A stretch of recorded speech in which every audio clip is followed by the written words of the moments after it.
We are live, we are real, and we are here to give you what we got today. Now, Donald Trump is, everybody should be happy. We finally have a deal that has been signed. And we also have the Iranian uh, side of things coming out and confirming that yes, Donald Trump and the Iranians have come to some sort of an agreement. So we'll see where that goes. We've been through about 38, 39, or 40 of these things so far. So let's just hope this one is for real and it holds. But the biggest part of the news is it was signed, and Iran is confirming that this was done. So that's one big step forward that we really need, and we'll take it. We also have Donald Trump is heading off to greet the G7 leaders, um, and he'll inform them if they don't already know of the progress being made in it. Now, we're smart enough to know that at lightning speed this morning, and the way things go around the globe these days, the financial wires, they all go completely crazy. Right now, we got the 10-year treasuries below 50. That's good, and we'd like to see that a lot lower, but we'll see how long this lasts and how firm and steady everything holds. Now we got, I think it's like six or 800. There's a lot of oil tankers out there that need to start up and get moving. Now, I'm sure they've already started. Having said that, this is all going to take time to get moving. It's not going to happen overnight. It's not going to happen in a week. So the delays, the 2 months, just take 2 months as a number, and that's the number we have been basically shut down. So everything's been turned off. We've been draining reserves and all that, keeping things going, yeah, but all that needs to be replenished. And it doesn't do it itself, and it does take time. It's also going to take money. So the whole inflation thing, the prices going up, don't expect them to come down right away. And I still, being in California here, I still expect fuel, gas prices to get up to about $9 a gallon, maybe even more by the 4th of July. And we're only a couple of weeks from there. It's moving on fast. This year is flying by. So we need to stay on top of that. And just know, because we got good news coming out, they're going to be cheering their pom poms and everything's going to be grandiose for them. But for we, the people, actually, the small ones down here, yeah, it's we're not going to see much help right away.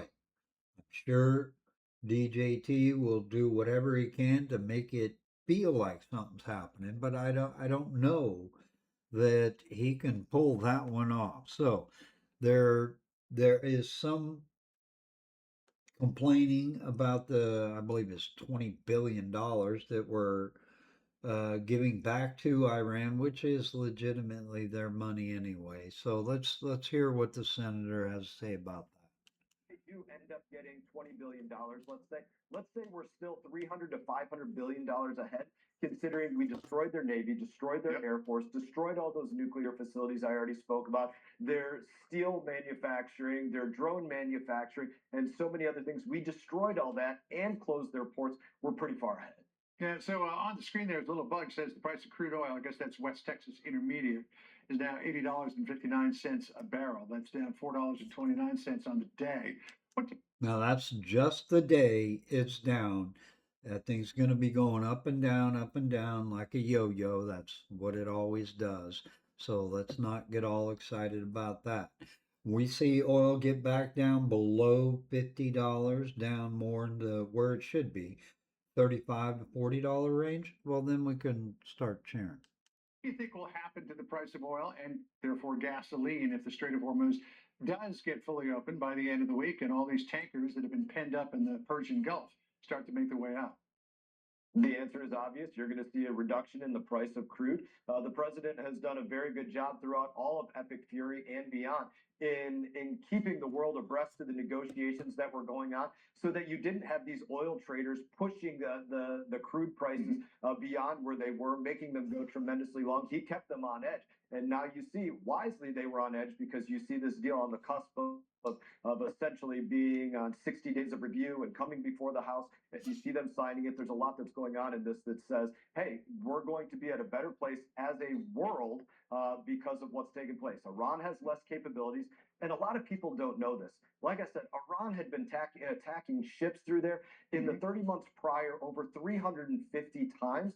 That stuff comes to an end. So Lloyd's of London doesn't have to insure every ship in the exact same way that they were before because of the tax.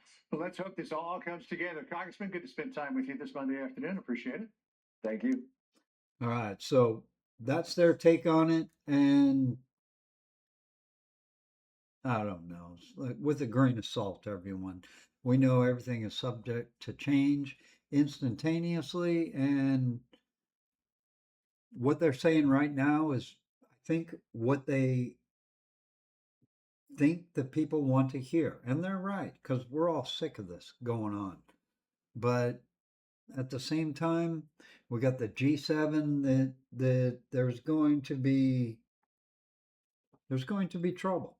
And then on top of that, we have a country or two that are totally against anything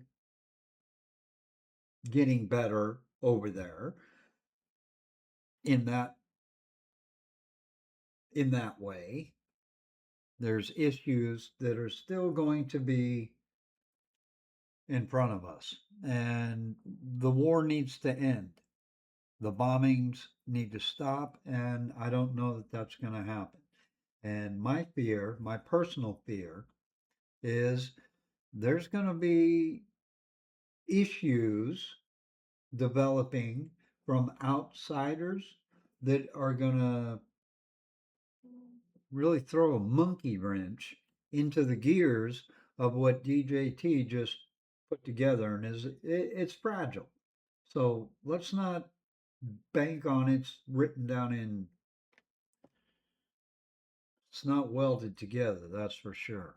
So let's just hope that it is. It's paper, and that's all it is. It's signed paper, and that's it. We've seen dozens of headlines over the months claiming deals are done, everything is fine, everything is dandy. We've been seeing that for months. I mean, on a weekly basis. And now we need to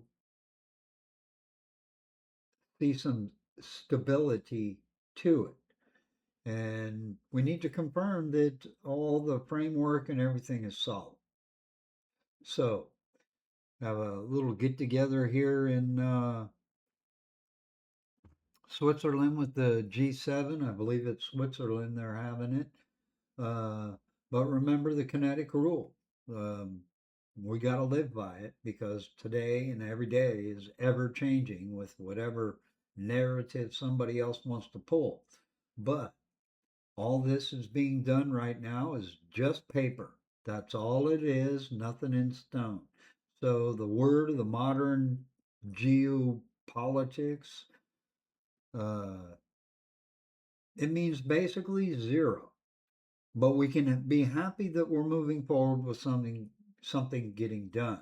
And until the blockades are physically dismantled, all the ships are moving, flowing like a bear belt. Until that happens, well, it's going to be a touch and go. And this is a 60-day temporary ceasefire, and we've been there before. And if the nuclear talks stall, the clock has run out pretty much immediately, and strikes will restart, which is going to throw everything out the window. So let's track reality, not the mainstream corporate hype and lies. Let's try to keep a level head and stay informed of what's going on. All right, everybody. Hope you like, subscribe. Hope you got something out of this. Leave some comments. Tell me, help us out. We're just getting started here. Jump over to PayHip if you want and purchase one of our books. They're only a couple bucks. It's kind of a donation to us. You get some information out of it and maybe be entertained too. So we hope you like, subscribe, hit that like button. Okay, everybody, this is Kinetic News Daily. We are live, we are real, and now we are out. We'll see you next time.